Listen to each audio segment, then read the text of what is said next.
अस्सलाम वालेकुम। आज हम करने जा रहे हैं लीडरशिप की थ्योरीज़, क्योंकि ये काफ़ी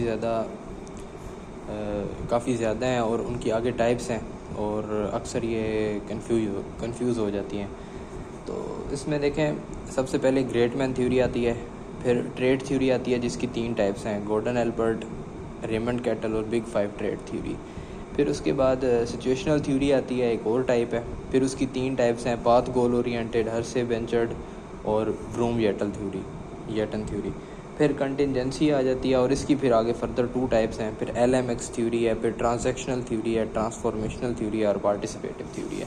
इन तमाम को हम करेंगे और इंशाल्लाह टू द पॉइंट और शॉर्ट करके इसको डिस्कस करेंगे। सबसे पहले आती है ग्रेट मैन थ्योरी।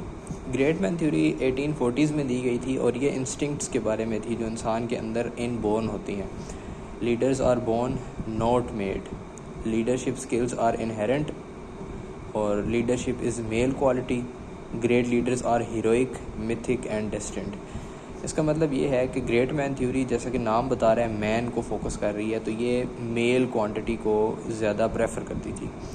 इसके अलावा लीडर्स ये कहती है कि लीडर्स जो हैं वो बाय बर्थ लीडर्स होते हैं, बाद में बनाए नहीं जा सकते। उनके अंदर कोई जितनी भी उसको ट्रेनिंग करवा लें वो नहीं होगा अगर उसके खून में लीडरशिप शामिल नहीं होगी। तो लीडरशिप जो है वो खून में शामिल होती है, बाय बर्थ आती है। फिर आगे जी, लीडरशिप स्किल्स आर इनहेरेंट होती हैं, यानी कि आबा व अजदाद से आती हैं। तो ये ग्रेट मैन थ्योरी जो थी, सबसे पुरानी थ्योरी 1840s के अंदर, जो इंस्टिंक्ट बेस्ड थी। इसके अलावा आगे चलते हैं तो आगे आती है ट्रेड थ्योरी। अब ट्रेड थ्योरी क्या कहती है? जैसा कि नाम सजेस्ट कर रहा है, ये बिल्कुल ट्रेड से रिलेटेड है, यानी कि जो खूबियाँ होती हैं इंसान के अंदर उसके रिलेटेड है। Trait theory is similar to great man theory. People inherent leadership traits, ये स्किल्स, लोग जो हैं अपने अंदर लीडरशिप स्किल्स या ट्रेड्स जो हैं लेकर भी आते हैं और साथ साथ उनको बनाया भी जा सकता है with training.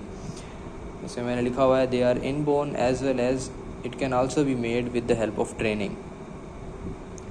Good traits of people make them leaders. और ये भी कहती है कि अगर लोगों के अंदर अच्छी खसूसियात हों, लाइक इंसाफ करना, सच बोलना और सिचुएशन हैंडल करना, ये अच्छे ट्रेड्स हैं, तो ये उनको अच्छा लीडर बना देते हैं।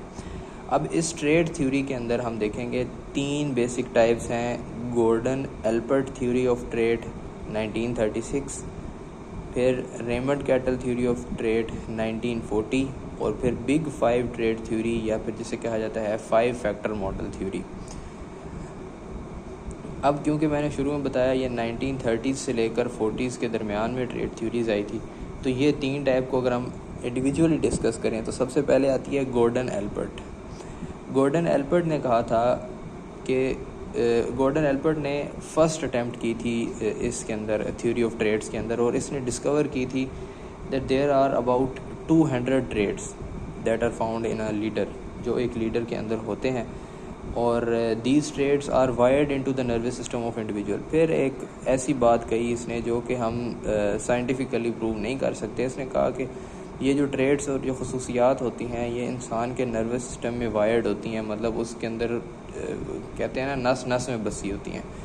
तो ये गॉर्डन एल्बर्ट ने कहा था। इसका कोई साइंटिफिक एविडेंस नहीं है, लेकिन उसने वो 200 ट्रेड्स जो आइडेंटिफाई किए थे वो गॉर्डन एल्बर्ट ने किए थे in his theory of trait 1936 में। फिर उसके बाद आती है Raymond Cattell theory of trade, जो 1940s में दी गई। इस रेमंड कैटल थ्योरी में रेमंड कैटल ने, जिस तरह उसने 200 ट्रेड्स को डिस्कस किया था, इसी तरह रेमंड कैटल ने 16 ट्रेड्स को डिस्कस किया, सिर्फ 16, और उन 16 को उसने फर्दर 2 में डिवाइड कर दिया, 2 लेवल्स में डिवाइड कर दिया। पहले आता है सरफेस ट्रेड्स, दूसरे आते हैं सोर्स ट्रेड्स। सरफेस ट्रेड्स वो ट्रेड्स हैं जो बाय सरफेस नज़र आ सकते हैं सबको, यानी कि ये जिस तरह ये बुक की सरफेस है सबको नज़र आ रही है, इसी तरह सरफेस ट्रेड्स वो होते हैं that can easily be seen by other people, like kindness और फ्रेंडशिप। ये लोग देख सकते हैं इसको कि ये आदमी जो है, ये लीडर जो है, ये बड़ा काइंड है, बड़ा फ्रेंडशिप करता है, अच्छा फ्रेंडली है। सोर्स ट्रेड वो ट्रेड्स होते हैं जो कि इंसान को के अंदर बसे होते हैं, मतलब शाइनेस, शर्मीलापन होना, या डिसलाइकिंग, या क्राउड से थोड़ा सा डिसलाइकिंग क्राउड है एक्चुअली ये, क्राउड को डिसलाइक करना, ये ट्रेड्स जो हैं ये सोर्स ट्रेड्स हैं, बाय सोर्स होते हैं, लोग इसको इतना इजीली ऑब्जर्व नहीं कर सकते। आगे आती है big 5 trade theory. Big 5 trade theory या 5 फैक्टर मॉडल थ्योरी, इसमें 5 वर्ड दोबारा रिपीट हो रहा है, तो इससे हम याद रखें कि 5 और 5 एफ से शुरू हो रहा है और 5 मतलब एफ से ही फिस्के बनता है जिसने इस थ्योरी को दिया था। गॉर्डन एल्बर्ट ने 200 ट्रेड्स दिए, रेमंड कैटल ने 16 दिए, जिसको 2 लेवल्स में डिवाइड किया, और फिर बिग 5 ट्रेड थ्योरी या 5 फैक्टर मॉडल थ्योरी फिस्के ने दी, जिसमें उसने 5 ट्रेड्स के बारे में डिस्कस किया, जिसको हम ओशियन कहते हैं, और ओशियन से हम उसको याद करते हैं। अब फिस्के ने कहा कि लीडर के अंदर ये तमाम खसूसियात होनी चाहिए, बिग 5 है ना, मतलब सिर्फ 5 ट्रेड्स होनी चाहिए, हम यूँ कह सकते हैं। वो 5 ट्रेड्स कौन से थे? ओपननेस टू एक्सपीरियंस, ओ से, ओशियन के ओ से ओपननेस टू एक्सपीरियंस, यानी कि जो लीडर है वो ओपन हो कि वो नई चीज़ें एक्सपीरियंस करें। उसके बाद कॉन्शियसनेस का मतलब है कि विजिलेंट रहना, आप अटेंटिव रहें कि आपके आसपास क्या हो रहा है।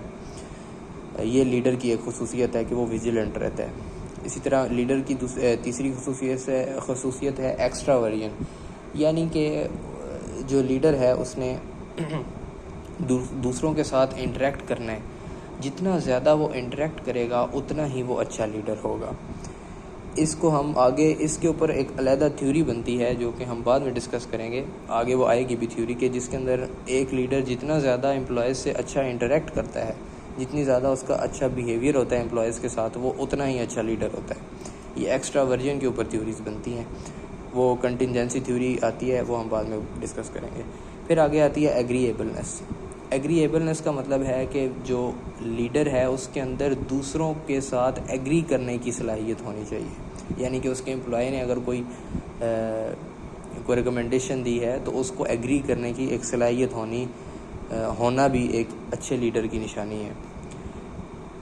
फिर आता है न्यूरोटिसिज्म का मतलब है इमोशनल स्टेबिलिटी, यानी कि जैसा कि नाम सजेस्ट कर रहा है कि इमोशनली स्टेबल हो, वो कोई इस तरह मतलब जो भी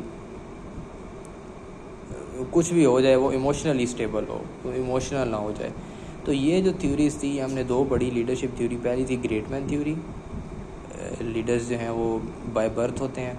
ट्रेड थ्योरी के उनके अंदर कुछ ट्रेड्स होते हैं, फिर उन ट्रेड्स को डिस्कस किया है इन तीनों ने। गॉर्डन एल्बर्ट ने 200 दिए, रेमंड कैटल ने 16 ट्रेड्स दिए, बिग 5 फैक्टर में फिस्के ने बिग 5 ट्रेड्स दिए जो कि OCAN के साथ बनते हैं। अब तीसरी थ्योरी के ऊपर आते हैं, तो वो है सिचुएशनल थ्योरी। सिचुएशनल थ्योरी में हम देखते हैं it is multi dimensional approach. Multi dimensional का मतलब ये है कि लीडर के अंदर डिफरेंट डायमेंशंस होती हैं, वो एक टास्क को डिफरेंट अप्रोचेस से प्रोसीड करता है अकॉर्डिंग टू चेंजिंग कंडीशंस। ये लिखा हुआ है। सिचुएशनल थ्योरी जैसा कि नाम सजेस्ट कर रहा है, डिफरेंट सिचुएशन होगी तो डिफरेंट रिएक्शन आएगा, या लीडरशिप जो है वो डिफरेंट ट्रेड्स जो है वो पोजेस करता होगा और वो फिर उन्हीं को अप्लाई करेगा। Use of leadership according to range of situations. No single leadership style is best in all situations. ऐसा नहीं हो सकता कि अगर आप एक लीडर हैं और आपने एक असूल बनाया हुआ है, उसी के तहत आप हर कंडीशन पे वही असूल जो है ना वो लगा दें। तो ये due to range of situations leadership जो है वो वेरी करती है। Then third point is success depends upon leadership style, quality of followers and aspect of situation. अब ये सिचुएशन पे डिपेंड करता है कि कौन सी लीडरशिप स्टाइल आपने लगानी है। क्वालिटी ऑफ फॉलोअर्स, अब फॉलोअर्स कैसे हैं? अगर तो फॉलोअर्स विजिलेंट हैं, अगर तो फॉलोअर्स में अच्छी खुसूसियात हैं, वो काम करने का उनका दिल करता है, ठीक है, तो ये जो क्वालिटी ऑफ फॉलोअर्स है इस पर डिपेंड करती है लीडरशिप स्टाइल। और दूसरी एस्पेक्ट्स ऑफ सिचुएशन कि सिचुएशन कौन सी है, कहाँ पर आप जो है ना वो लीड कर रहे हैं किसी पर्टिकुलर टीम को। तो ये सिचुएशनल थ्योरी है। सिचुएशनल थ्योरी में सिर्फ ये नहीं आता कि लीडर जो है वो अपनी सिचुएशन के मुताबिक लीडरशिप स्टाइल को वेरी कर रहा है, बल्कि ये भी आता है कि फॉलोअर्स कैसे हैं, उसकी क्वालिटी ऑफ फॉलोअर्स कौन से हैं उसके साथ, जो उसके सबऑर्डिनेट्स हैं। सबसे पहले आती है पाथ गोल थ्योरी। पाथ गोल थ्योरी जैसा कि नाम बता रहा है, it is based on setting of goals. अब ये इसके अंदर स्टेप्स डिस्कस किए गए हैं। सबसे पहले गोल सेट करना, फिर आप टास्क को असाइन कर देते हैं एम्प्लॉयज़ को, then show how to do things, और फिर आप शो करते हैं, उनको डेमो देते हैं कि आपने कैसे इस पर्टिकुलर सिचुएशन को लेकर चलना है। दूसरी जो है सिचुएशनल थ्योरी की दूसरी जो टाइप है वो है हर्से-ब्लैंचर्ड थ्योरी। अब हर्से-ब्लैंचर्ड थ्योरी ये कहती है कि अगर हम एक स्टाइल को ही लेकर चल रहे हैं, it sets that instead of using one style, successful leader should change the style based on maturity of employees and detail of task. अब हर्से-ब्लैंचर्ड ने एक सादा सी बात की कि बजाय इसके कि आप एक ही स्टाइल को लगाते जाएं, अच्छे लीडर और कामयाब लीडर वही होते हैं जो अपने स्टाइल को चेंज करते हैं according to majority of employees. अब ये एक फैक्टर है, मेजॉरिटी ऑफ एम्प्लॉयज़ के मुताबिक और डिटेल्स ऑफ टास्क के मुताबिक अपने आप को वेरी करते हैं। ये दो चीज़ें हमने ऊपर भी डिस्कस की हैं, उन्हीं चीज़ों को दोबारा डिस्कस किया था हर्से-ब्लैंचर्ड ने अपनी थ्योरी के अंदर। अब सबसे पहले ये लीडरशिप स्टाइल अच्छी तरह समझ लें कि लीडरशिप स्टाइल क्या होंगे अकॉर्डिंग टू डिफरेंट सिचुएशंस। अब कुछ सिचुएशन हो सकती है जहाँ पर सारे एम्प्लॉय जो है ना वो सिर्फ देखने से ही समझ जाएं, तो उसके अंदर देखें आपने यू हैव टू टेल, तो टेलिंग का मतलब है leader tells how to do work. तो इस सिचुएशन में लीडर जो है वो बताएगा कि कैसे काम करना है, बस यही काफ़ी होगा, ये उसका स्टाइल होगा। फिर सेलिंग का मतलब है कि उसने मैसेज सेल कर देना है, सेंड कर देना है एम्प्लॉयज़ को, कि बस आपने एक रिटर्न फॉर्म में मैसेज भेज देना है, एम्प्लॉयज़ उसको देख कर उसको अमल कर देंगे। तो ये भी एक लीडरशिप स्टाइल है, but it depends on maturity of employees. याद रखना है मेच्योरिटी कितनी है। अगर एम्प्लॉयज़ ज़्यादा मेच्योर हैं, ज़्यादा स्किल्ड हैं और उन कॉन्फिडेंट हैं, तो फिर हम उसके मुताबिक उनको लीडरशिप स्टाइल को ऑप्ट करते हैं। आगे आता है पार्टिसिपेटिंग का मतलब है कि participate in work. Simply leader जाएगा, जाकर एम्प्लॉयज़ के साथ पार्टिसिपेट करेगा। डेलीगेशन का मतलब है डेलीगेट रिस्पॉन्सिबिलिटीज़। एम्प्लॉयज़ सिंपल एक हायरार्की बनाएगा और रिस्पॉन्सिबिलिटीज़ जो है ना वो डेलीगेट कर देगा टू हिज सबऑर्डिनेट्स। तो ये जो थे ये 4 लीडरशिप स्टाइल्स थे, ये डिफरेंट थे, वेरी कर रहे थे, ठीक है, इसलिए हमने सिचुएशनल थ्योरी में इसको डिस्कस करते हैं। फिर मेच्योरिटी लेवल ऑफ एम्प्लॉयज़, ठीक है। अब ये मैंने बताया था मेच्योरिटी ऑफ एम्प्लॉयज़ का क्या मतलब है कि क्या वो एम्प्लॉयज़ सिर्फ काम करने के मतलब विलिंग ही नहीं है, M1 मेच्योरिटी उनकी ये है। फिर M2 का मतलब है कि विलिंग तो हैं मगर स्किल्स नहीं है उनके पास, कोई भी काम करने के वो स्किल्स नहीं है, विलिंग हैं वो, तो ये भी मेच्योरिटी थोड़ी सी कम हुई। फिर अगली मेच्योरिटी का लेवल आता है people willing to work but not confident, यानी कि वो काम तो करना चाहते हैं जिस तरह ऊपर था M2 में, लेकिन उनके पास स्किल भी है लेकिन वो कॉन्फिडेंट नहीं है कि क्या वो कर पाएंगे या नहीं कर पाएंगे। तो इस लेवल पे आपने लीडरशिप स्टाइल ऑप्ट करना है। लाइक अगर वो काम नहीं कॉन्फिडेंट नहीं है तो लीडर ख़ुद जाकर उनके साथ पार्टिसिपेट करेगा। जब पार्टिसिपेट करेगा तो अल्टीमेटली उनका कॉन्फिडेंट बढ़ जाएगा। इसी तरह M4 में है कि people can work at their own confidently, वो ख़ुद ही कर सकते हैं, एतमाद के साथ ख़ुद ही काम कर सकते हैं। तो इस सिचुएशन में इस मेच्योरिटी लेवल को देखते हुए लीडर सिंपल टेल कर सकता है, बता सकता है कि कैसे काम करना है, या फिर वो सिंपली डेलीगेट कर सकता है रिस्पॉन्सिबिलिटीज़, क्योंकि उसके एम्प्लॉय जो हैं वो ऑलरेडी कॉन्फिडेंट इनफ है। तो ये दो जो थी पाथ गोल ओरिएंटेड और हर्से-ब्लैंचर्ड थ्योरी, ये दोनों सिचुएशनल थ्योरी के रिलेटेड थी। पाथ गोल ओरिएंटेड में सिंपल था, आप गोल सेट करें, टास्क असाइन करें और फिर दिखा दें कि कैसे काम करना है, फिर वो खुद लगे रहेंगे। हर्से-ब्लैंचर्ड थ्योरी बड़ी डिटेल में थी कि आपने मेच्योरिटी भी देखनी है और उसके मुताबिक आपने लीडरशिप स्टाइल को अडॉप्ट करना है और चेंज करना है। आप बता सकते हैं, आप मैसेज सेंड कर सकते हैं, लेकिन अगर आपके एम्प्लॉयज़ जो हैं वो स्किल्ड हैं लेकिन कॉन्फिडेंट नहीं है तो आप ख़ुद जाकर पार्टिसिपेट कर सकते हैं। तो ये जो थी ये हर्से-ब्लैंचर्ड की थ्योरी थी। अब आगे आखिरी थ्योरी जो सिचुएशनल थ्योरी में आती है वो व्रॉम-वियटन थ्योरी है। ये क्या कहती है? It helps to figure out decisions most relevant to entire group. जो सबसे ज़्यादा वो डिसीजन लिए जाते हैं जो इंटायर ग्रुप के साथ रेलेवेंट हों। इसमें लीडरशिप सिचुएशन देखता है, वो देखता है मेरे एम्प्लॉय जो हैं, कुछ एम्प्लॉयज़ का ग्रुप जो है वो ऑटोक्रेटिक का है, ऑटोक्रेटिक 1 है, दूसरा ग्रुप ऑटोक्रेटिक 2 का है, फिर सिमिलरली डेमोक्रेटिक 1 है, डेमोक्रेटिक 2 है। तो ये 4 किस्म की कैटेगरीज़ वो बना देता है, फिर वो उनके मुताबिक डिसीजंस देता है, ठीक है। तो ग्रुप 1 के लिए वो एक डिसीजन देगा, ग्रुप 2 के लिए डिसीजन 2 देगा, ग्रुप 3 के लिए डिसीजन 3 देगा, लेकिन उसने ग्रुप्स बना दिए हैं, जो रेलेवेंट होंगे, जो रेलेवेंट ग्रुप होगा उसको वही डिसीजन दिया जाएगा। तो ये थे सिचुएशनल थ्योरीज़ की टाइप्स। तो इसके बाद आते हैं कंटिंजेंसी थ्योरी के ऊपर। कंटिजेंसी थ्योरी वो होती है जिसमें, अब सबसे पहले वर्ड कंटिजेंसी का मतलब हमें समझ आना चाहिए। कंटिजेंसी का मतलब होता है जी प्लान या strategy in case of unexpected event. मिसाल के तौर पर जिस तरह हम कंटिजेंसी रजिस्टर लिखते हैं कि तेज़ तूफ़ान आया, दरख्त था एक स्कूल में, बड़ा सा दरख्त लगा था सफ़ेदे का, वो गिरा और जिसकी वजह से ना एक क्लासरूम के ऊपर जाके गिरा और वो क्लासरूम जो है ना वो गिर गई या उसको नुकसान पहुंचा, उसके शीशे टूट गए और दरवाज़ा टूट गया और इस तरह। तो उस अनएक्सपेक्टेड इवेंट के अंदर आपकी क्या प्लानिंग थी, आपने कैसे चीज़ों को प्रोसीड किया, कैसे उसका जो रॉ मटेरियल था उसको संभाल के रख दिया। तो ये कंटिजेंसी थ्योरी भी इसके रिलेटेड ही है कि अनएक्सपेक्टेड इवेंट में आपने क्या प्लान किया, ये कंटिजेंसी कहलाती है।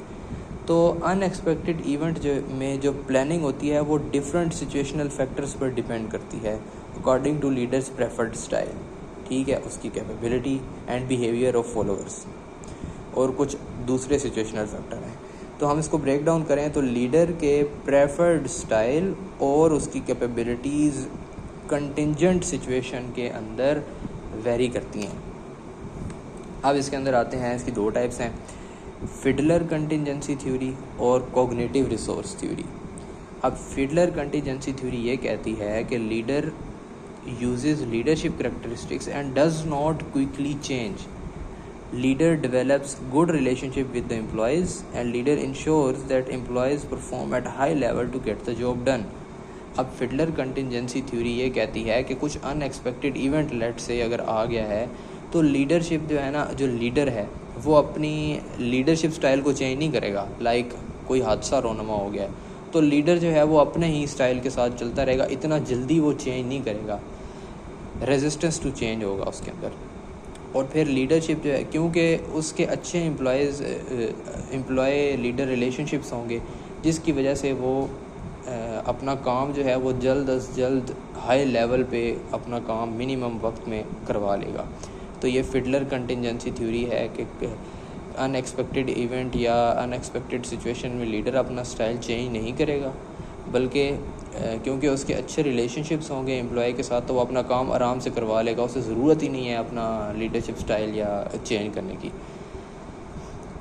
दूसरा पॉइंट है कंटिजेंट कॉग्निटिव रिसोर्स थ्योरी। ये सिंपली ये कहती है कि लीडरशिप के अंदर अगर कॉग्निटिव एबिलिटीज़ हैं तो वो एक इफ़ेक्टिव रोल अदा करती हैं मैनेजमेंट के अंदर। ज़ाहिर बात है अगर लीडरशिप के अंदर मेंटल कैपेबिलिटीज़ या कैपेसिटीज़ ज़्यादा होंगी, अच्छी होंगी, तो वो कंटिजेंट सिचुएशंस के अंदर अच्छा परफॉर्म करेगा।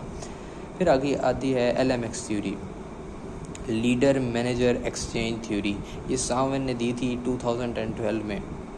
अब इसमें क्या था, it is based on the relationship of leader and workers, जिस तरह के नाम बता रहा है लीडर मेंबर। तो इसके अंदर सबसे पहला पॉइंट है लीडर और वर्कर की रिलेशनशिप और it promotes loyalty and motivation. सारी बात है, जब लीडर और वर्कर के दरमियान रिलेशनशिप अच्छा होगा तो वर्कर्स जो लॉयल भी रहेंगे और मोटिवेटेड भी रहेंगे काम करने के लिए। फिर ट्रांजैक्शनल थ्योरी आती है। ट्रांजैक्शनल थ्योरी जैसा कि नाम सजेस्ट कर रहा है, it depends on reward and punishment. मतलब ये है कि लीडर अगर एम्प्लॉयज़ को अच्छी तरह रिवार्ड दे रहा है, उनको बोनस टाइमली प्रोवाइड कर रहा है उनके अच्छे काम के ऊपर, और उनको पनिश इन अ सेंस कर रहा है कि उनको वर्कलोड ज़्यादा कर रहा है उनके ऊपर, तो ये दो चीज़ें हैं, दो डिफरेंट डायमेंशंस हैं जो ट्रांजैक्शनल थ्योरी के अंदर हम देखते हैं। अब ट्रांजैक्शनल के साथ ही टी से शुरू होती है ट्रांसफॉर्मेशनल थ्योरी। ट्रांसफॉर्मेशनल थ्योरी के अंदर लीडर जो है वो एम्प्लॉयज़ के लिए बड़ा इंथुजियास्टिक होता है, विजनरी होता है, पैशनेट होता है। तो ऐसी सिचुएशन में जब लीडर को देखते हैं ना एम्प्लॉय के, ये तो बड़ा विजनरी है, बड़ा पैशनेट है, काम करने के लिए बड़ा पुरुमीद है और पुरजोश है, तो फिर वो ख़ुद ही एम्प्लॉयज़ के अंदर एक पॉजिटिव चीज़ पैदा होती है और फिर वो ख़ुद अपनी तरफ से ना मोटिवेशन लेकर काम करते हैं, तो ट्रांसफॉर्म हो जाते हैं, उनकी जो कैपेबिलिटीज़ हैं वो ट्रांसफॉर्म करती हैं। लीडर की कैपेबिलिटीज़ एम्प्लॉयज़ को ट्रांसफॉर्म करती हैं। आखिरी है जो वो है पार्टिसिपेटिव थ्योरी। इसमें पीपल पार्टिसिपेट इन डिसीजन। इसमें सिंपली ये है कि एम्प्लॉय जो हैं वो डिसीजंस में पार्टिसिपेट करते हैं और लीडर जो है उनको इन्वॉल्व करता है। इससे क्या होता है, उनकी प्रोग्रेस भी अपलिफ्ट होती है और उनका कॉन्फिडेंस बहाल रहता है और उनको मतलब रिकॉग्निशन फील होती है एक इदारे के अंदर।